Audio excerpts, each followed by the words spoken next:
de secuestrar civiles para financiar la lucha, por ejemplo. Después del taller nacional que se hizo con los comparecientes en Tocaima, en donde se decidió que se iba a hacer una ruta de reconocimiento de responsabilidad con algunas observaciones a lo nombrado en el auto 019, ahí también se decidió que se iba a hacer una pedagogía en cada una de las regiones donde están comparecientes, la mayoría de ellos mandos medios. Y en cada uno de estos talleres hablamos en una lógica de bloques con los comparecientes a contarles qué es lo que contenía este auto y cuál es la estrategia a seguir. Básicamente el auto dice dos cosas, o sea, cambia el nombre a toma de rehenes y privaciones graves de la libertad antes de retenciones, porque califica las conductas en una lógica de crimen internacional. Y lo hace también en una lógica de dar seguridad jurídica a los comparecientes nombrados ahí.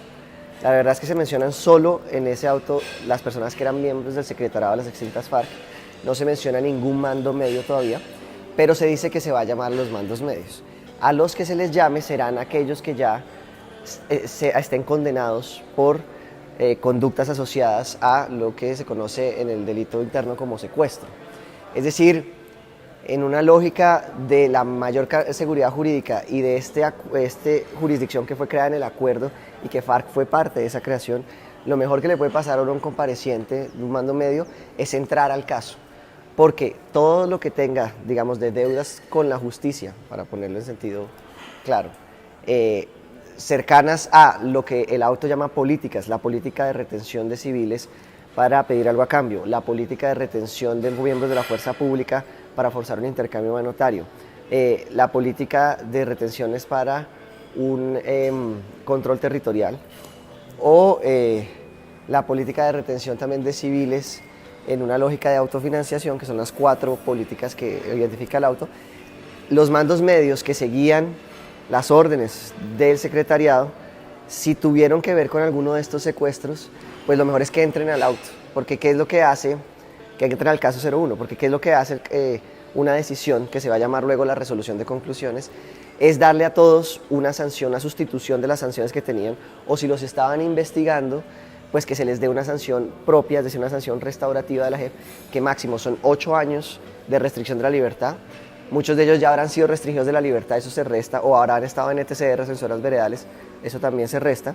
Y al recibir eso está mucho mejor que quedarse en la justicia ordinaria con la posibilidad de 60 años de prisión. Esta es la idea del acuerdo final en su enfoque restaurativo, en la medida en que se reconoce responsabilidad, se aporta verdad, se hace un acreedor una pena que es mucho menos gravosa, menos punitiva que la pena ordinaria. Esto más o menos lo compartimos en cada uno de los talleres. Hace parte de la actitud moral con la que ustedes están llegando a todas esas diligencias en el sistema integral. El auto en ningún momento condena la rebelión, en ningún momento condena el ejercicio revolucionario. Por el contrario, se tomó una gran extensión del texto en explicar que las FARC era un ejército organizado, si bien una guerra irregular, cuyo propósito era derrocar el orden constitucional vigente, aludiendo al derecho a ser rebelde, ¿no? Entonces, por ningún lado se dice que ser rebelde sea un crimen. No. Es más, en el acuerdo final, por eso está el delito político y la amnistía y el indulto. Es decir, si yo me rebelé contra el Estado, se perdona porque se hizo un acuerdo político de paz, ¿no? ¿Qué hace el auto? Hay una serie de conductas que a la luz del derecho internacional humanitario, del Estatuto de Roma de la Corte Penal Internacional, son considerados crímenes graves. Es decir, que se cometieron crímenes en el marco de unas políticas cuyo fin no era ser criminal. Eso no dice el auto. Su fin era rebelarse, era el ejercicio revolucionario. Pero en las leyes de la guerra uno tiene unos estándares que son, sí, la ventaja militar porque es la guerra, pero el principio de humanidad. Esas dos cosas van de la mano. Y cuando se rompen ese balance, es decir, cuando por ejemplo se prima la ventaja militar y en el principio de humanidad desaparece, esto quiere decir que se involucran a personas que no están participando directamente en las hostilidades y resultan víctimas de alguna acción, puede haber un crimen de guerra. Y esos son algunos de los crímenes que están señalados ahí.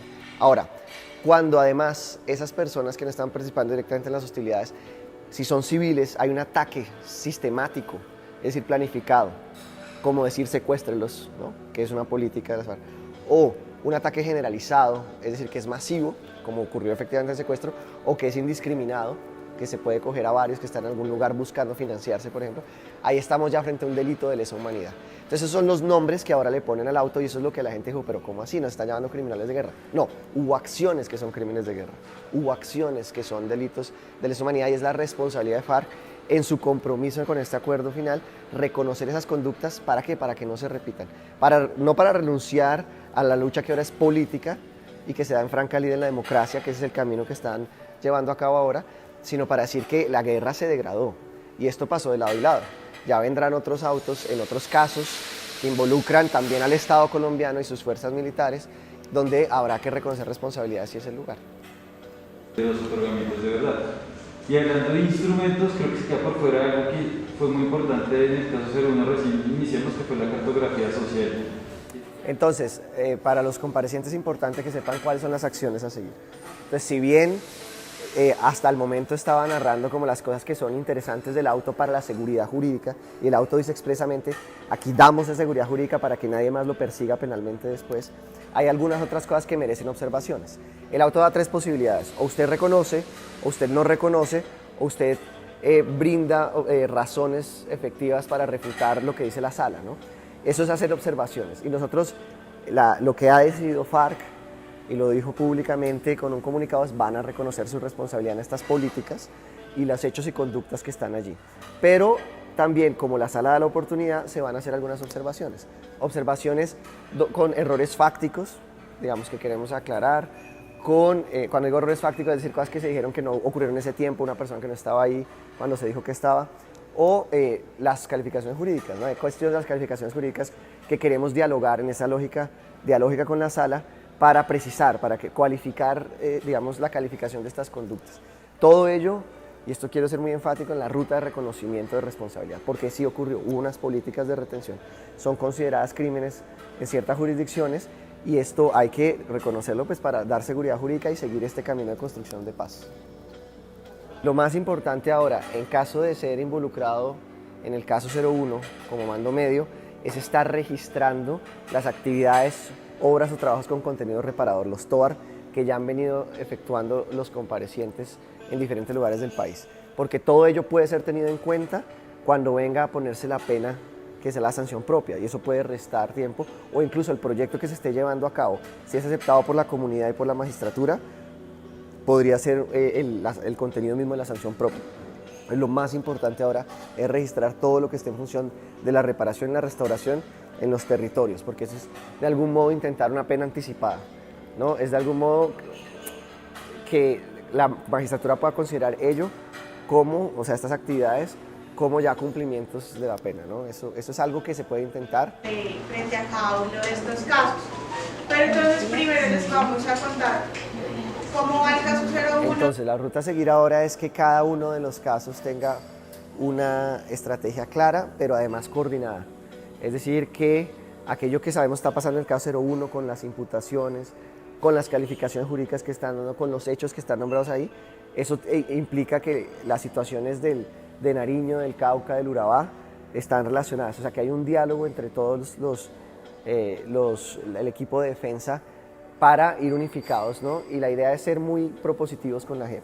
La idea es que ahora vamos a tomar más iniciativa, un poco como en la lógica de lo que se hizo con el caso de Álvaro Gómez Hurtado, ¿no? Un reconocimiento proactivo para que haya una interacción mucho más rica con la JEP en esta lógica de los derechos de las víctimas, del reconocimiento de responsabilidad, pero también de rescatar que el partido político de las FARC está en un ejercicio de construcción de paz, de hacer un traslado hacia la vida política que sea consistente, ¿no? La idea en ese sentido también es garantizar que todos los comparecientes tengan su defensa, que es su derecho, que nunca haya una violación a su derecho fundamental al debido proceso, ¿no? Lo que decía de no autoincriminarse. Ahora tenemos también unos analistas de contexto trabajando muy fuertemente en unas líneas de investigación, también anticipándose un poco a lo que pueda decir la JEP con otros temas, con otros fenómenos que pueden ser considerados criminales. No, esas líneas de investigación de pronto lo que van a hacer los analistas es ir a territorio donde ya hay confianza, a preguntar para nosotros estar preparados para dar unas versiones voluntarias mucho más ricas, con mucho más contenido. Presentar un informe también de víctimas, de familiares o amigos de FARC, es uno de los caminos ahora hacia septiembre, un informe a la JEP, donde diga pues todas las vejaciones que también sufrieron las personas cercanas a FARC que no participaban para nada en las hostilidades y fueron perseguidas, algunas torturadas, asesinadas, desaparecidas. Eso es uno de los caminos también. Y finalmente, no es la idea de esta defensa estar 10 años compareciendo a la JEP, 20 años. La idea es, junto con la JEP, trabajar muy de la mano para dar lo que también el país está reclamando de las víctimas, es que esto sea rápido, ¿no?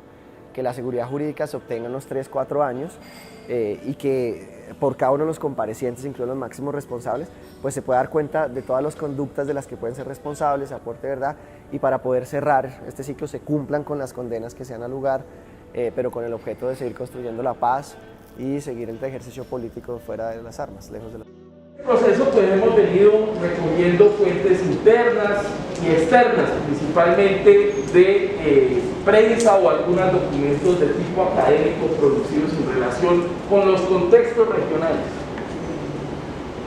Ahora, les digo, en el nuevo proceso, la centralidad de las víctimas tiene que ver con la satisfacción de sus derechos. Uno de esos derechos es a la verdad. Y la única manera de lograr eso, cuando tienes más de 3.000 comparecientes y 50 años de lucha, es organizar equipos que puedan levantar esa información para no revictimizar. Esos equipos incluso psicosociales, ¿no? Para cuando haya la interacción con la víctima sea de manera respetuosa, reconociendo el dolor, reconociéndose en el otro y construir desde allí, superar el tejido social roto, ¿no? Eso es un camino que toma tiempo y necesita personas trabajando. Y no son demasiadas, para 3.000 comparecientes hay muy pocas personas. Y esas personas lo que están intentando es cualificar el aporte de verdad que hace las FARC, cualificar el reconocimiento de responsabilidad y cualificar lo que podría ser la reparación, ¿no? Cuando se hagan las sanciones propias con contenido reparador en las comunidades, que todo eso tenga sentido con lo que ocurrió para que no se vuelva a repetir. Entonces se necesita gente trabajando en ello y es muy poquita realmente, comparado con lo que tiene el Estado, por ejemplo, para las personas comparecientes de la fuerza pública. Ahí también hay un dinero. Entonces, claro, esto cuesta, pero ¿qué es lo que cuesta? Es muy poco porque además es transicional para lo que se quiere lograr y es que no se repita esto, que no se repitan los horrores de la guerra y que se pueda construir país. Bojayá es un grano de semilla de la reconciliación que estamos seguros germinará en la paz de Colombia. Henchidos de esperanzas que la paz sí es posible y en busca de reconciliación hacemos presencia ante las mujeres, los hombres, los ancianos, la niñez y la juventud de Bojayá. Y si hay algo que hay que decir fuertemente es que la FARC ha cumplido, que si hay una parte del conflicto que está reconociendo todo el tiempo, que se está encontrando con las víctimas, que está haciendo actos tempranos de reconocimiento y lo sigue haciendo, es lo que eran las distintas FARC. Nos colocamos al frente de todas y todos ustedes para solicitarles acepten nuestra disposición a rendir tributo y honrar la memoria de las víctimas que ha producido este largo conflicto, al que hemos sido arrastrados por el torbellino de la violencia con actos que no están en el ámbito de nuestra acción.